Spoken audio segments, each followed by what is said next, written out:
அவரை தாண்டி ஒருத்தரை பாக்குறது, நான் பக்கத்து மாவட்டத்தில் எனக்கு தெரிஞ்சவங்க இருக்காங்க, மேல தெரிஞ்சவங்க இருக்காங்க, கீழே தெரிஞ்சவங்க இருக்காங்கன்னு சொன்னீங்கன்னா அது தளபதியும் விரும்ப மாட்டாரு, மரியாதை கூட நம்ம எல்லாம் வழி நடத்திட்டு இருக்க ஆனந்தனும் விரும்ப மாட்டாங்க.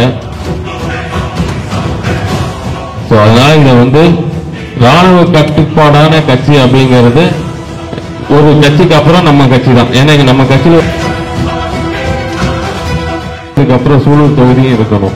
இங்க பதவி யாருக்குமே ஒருத்தருக்கு பதவி அறிவிச்சிடறோம், அது பட்டயம் பண்ணி எழுதி கொடுக்கறது கிடையாது.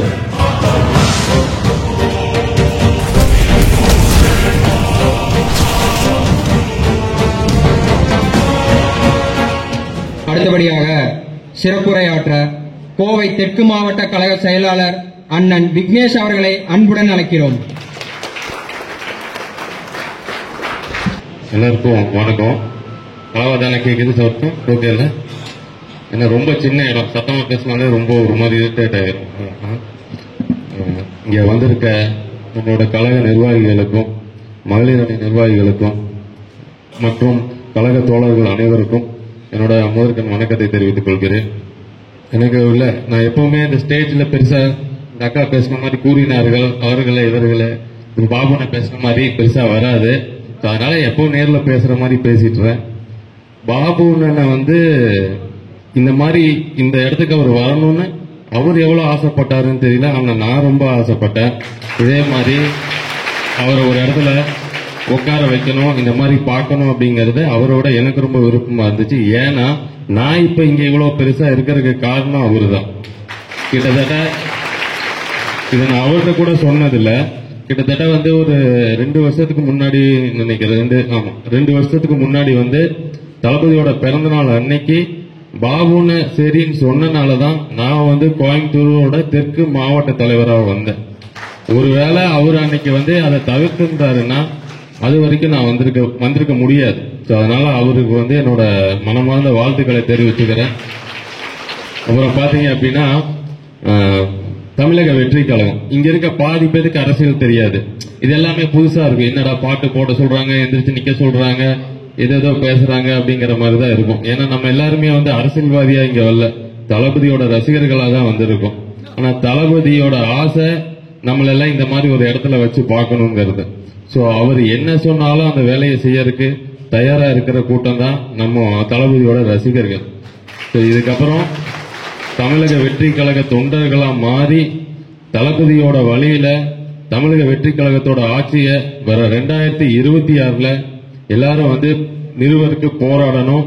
அதோட தொடக்கமா இந்த சூலூர் தொகுதி இருக்கணும் அப்படிங்கிறது உங்ககிட்ட கேட்டுக்கிறேன். அதே மாதிரி பாத்தீங்க அப்படின்னா இப்ப ஒரு பர்சனலா சில விஷயங்கள் மட்டும் சொல்லிடுறேன். இந்த சூலூர் தொகுதியை பொறுத்த வரைக்கும் நிறைய குழப்பங்கள் இருந்துச்சு.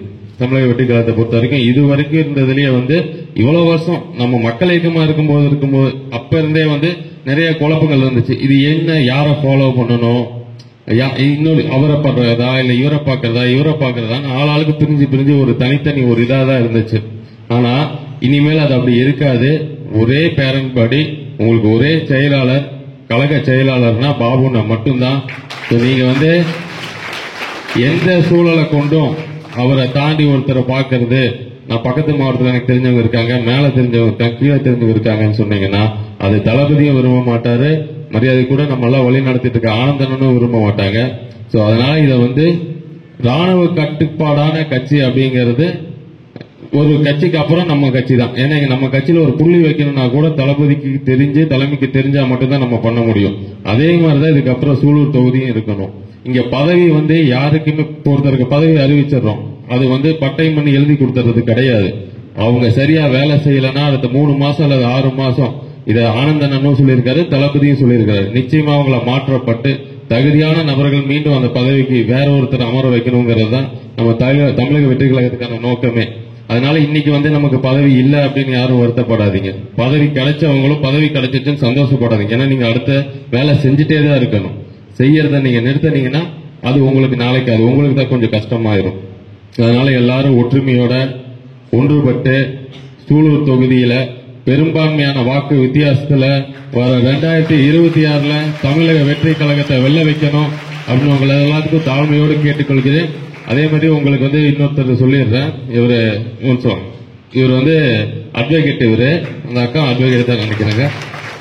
ஸோ உங்களுக்கு வந்து சட்ட ரீதியான ஏதாவது பிரச்சனை அப்படின்னு சொன்னா, சட்ட ரீதியா எந்த பிரச்சனைனாலும் இவரோட நம்பர் நீங்க வச்சுக்கோங்க. இவங்களுக்கு இந்த சூழல் தொகுதியில் ஏதாவது பிரச்சனைனா உடனடியா கூப்பிடுங்க. இவர் மட்டும் இல்ல, இவர் கூட இப்ப அக்கா மாதிரி வாங்க நீங்க. ஸோ இவங்கள மாதிரி நமக்கு வந்து வழக்கறிஞர் அணி வந்து ரொம்ப ஸ்ட்ராங்கா இருக்கு. ஸோ அதனால நீங்க யாருக்கும் எதுக்கும் பயப்பட வேண்டாம். அதே மாதிரி கொடிக்கம்பம் போடுறோம், நம்ம ஒரு ஊர்வலம், ஒரு பேரணி, ஒரு ஆர்ப்பாட்டம் அப்படின்னா முறைப்படி அனுமதி வாங்கி அதை பண்ணுங்க. அதைத்தான் தலைமையும் விரும்புறாங்க. டக்குன்னு எடுத்த உடனே நம்ம பண்ணிடலாம் அப்படின்னு ஒரு ஆர்வத்துல பண்ணாதீங்க. அது வந்து சிரமமா இருக்கும். அதனால எது பண்ணினாலும் முறைப்படி காவல்துறையிட்டையும் மாநகராட்சியிடமும் அனுமதி வாங்கி அந்த நிகழ்ச்சியை நடத்துங்க. அதுக்கு உங்களுக்கு ஏதாவது சிரமங்கள் ஏற்பட்டுச்சுன்னா நீங்க வழக்கறிஞர் அணியை தொடர்பு கொள்ளலாம். அதையும் தாண்டி அப்படின்னு சொன்னா நீங்க பாபுனன்னு கூப்பிடலாம். இல்ல முடியாத பட்சத்தில் எனக்கும் கூட கூப்பிடுங்க, வருவோம். அதே மாதிரி தமிழக வெற்றிக்கு அவங்க ஒவ்வொருத்தருக்கும் சொல்லிக்கிறேன், உங்களுக்கு யாருக்காவது ஒரு பிரச்சனை அப்படின்னு சொன்னா நீங்க வந்து தைரியமே எங்க கிட்ட சொல்லலாம். ஏன்னா இப்போ ஒரு சின்ன சம்பவம் ஒன்று நடந்துச்சு. போத்தனூர் பகுதியில் பாத்தீங்க அப்படின்னா நம்ம கட்சி நிர்வாகிகள் ஒரு கொடிக்கம்பை ஏத்திட்டாங்க. அந்த கொடிக்கம்பத்தை என்ன பண்ணிட்டாங்கன்னா அனுமதி வாங்காம ஏத்திட்டாங்க. அதையும் நம்ம ஒத்துக்கணும். ஆனா அங்க பல கட்சியோட கொடிக்கம்பங்கள்லாம் அங்க இருந்துச்சு. அந்த இடத்துல வந்து காவல்துறை வந்து அந்த கம்பத்தை எடுக்கணும்னு சொன்னாங்க. நம்மளுக்கு ஓகே, சட்டத்துக்கு உட்பட்டு அந்த கம்பத்தை எடுத்தோம். ஆனா அடுத்த 2வது நாள் அதே பகுதியில நம்ம நிர்வாகியோட சொந்த இடத்துல அந்த கொடிக்கம்பத்தை ஏத்தணும். அன்னைக்கு அந்த கொடிக்கம்பத்தை வைக்கும் போது அதிகபட்சம் ஒரு 3-4 பேர் தான் இருந்தாங்க. ஆனா மீண்டும் அதை எடுத்துட்டு திருப்பி நம்ம இன்னொரு பக்கம் ஏத்தும் போது 600 பேருக்கு மேல அங்க நம்ம திறந்துடும். ஸோ இதுதான் வந்து நம்மளோட பலமே. நம்மளால பணம் காசு செலவு பண்ண முடியலாலும் பரவாயில்ல, நமக்கு இருக்க பலமே நம்ம தளபதியோட ரசிகர்கள் தான். அதனால இங்க யாருக்காவது ஏதாவது பகுதியில இந்த மாதிரி ஏதாவது ஒரு பிரச்சனைனா சொல்லுங்க. இங்க சூலூர் வேற, கிணத்துக்கரை வேற, வால்பாறை, பொள்ளாச்சி, உடுமலைப்பேட்டை வேற அப்படிலாம் கிடையாது. எல்லாருமே இங்க ஒண்ணுதான். அங்க ஏதாவது பிரச்சனைனா இங்கிருந்து எல்லாரும் அங்க வரணும், இங்க ஏதாவது பிரச்சனை அங்கிருந்து எல்லாரும் இங்க வரணும். ஒரே நேரத்துல நம்ம ஒரு போராட்டமோ ஆர்ப்பாட்டமோ அறிவிச்சோம்னா சும்மா 10 பேர் 20 பேர்லாம் வச்சு பண்ணக்கூடாது. 1000 பேர் 2000 பேர் இருக்கணும். இதை ஒவ்வொருத்தரும் மனசுல வச்சுட்டு அது தகுந்த மாதிரி உங்களை நீங்க மாத்திக்கோங்க. உங்களுக்கு வேற ஏதாவது தேவை அப்படிங்கிற பட்சத்தை எனக்கு கால் பண்ணுங்க, நான் சப்போர்ட் பண்றேன். நன்றி, வணக்கம்.